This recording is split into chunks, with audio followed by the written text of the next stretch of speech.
safeguards because the law says that the law ensures the rights of children with disabilities and the parents of such children. So not only does the law ensure that children with disabilities have the opportunity to receive a FAPE, free and appropriate public education, in the LRE, another concept we'll talk about, learning the least restrictive environment, but it ensures that parents are fully informed of their rights and are participating in the process.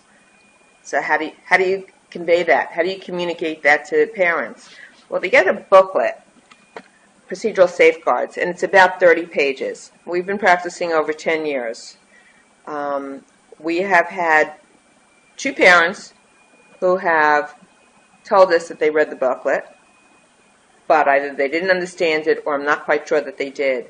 And it's just very, very complex. And we always ask parents, read it. You don't have to read it cover to cover. Just take it out, have it on your kitchen table, go through it, read a section at a time. You want to know about evaluations, just read the section on evaluation. Don't read it cover to cover, but read it.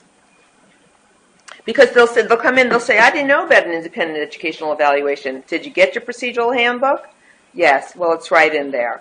But it is very difficult to understand. And I think that schools, I don't want to be cynical, I think that they know that parents aren't reading them.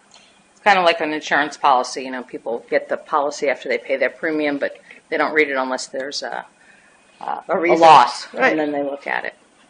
So when and how often are the schools supposed to provide this procedural safeguards booklet to the parents? At least once a year, usually at the IEP meeting, upon initial referral, upon parents requesting an evaluation. So if the parent emails the school, not calls the school, because if it's not in writing, it was never said, then they're supposed to be provided with the procedural safeguards. It's called notice, but it's really a booklet.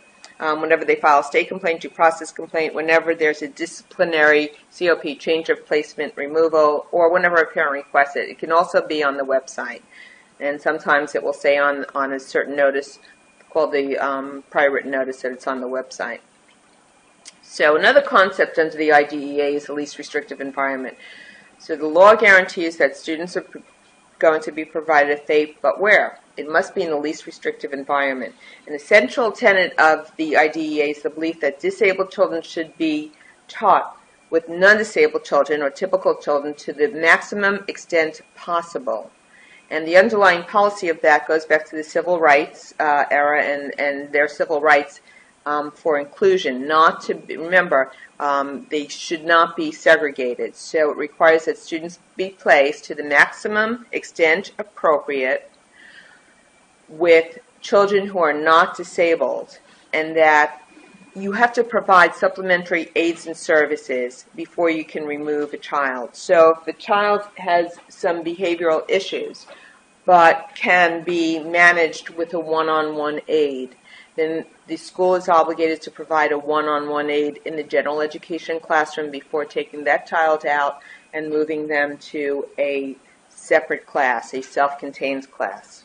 And that is an issue that we come across a lot, because the public schools will argue, well, it's more intrusive and it's more restrictive for a child to have a one-on-one aid in the classroom. So we take a battle with that every so often. Every so often, yeah. Or they'll say there's a stigma. Well, you know what?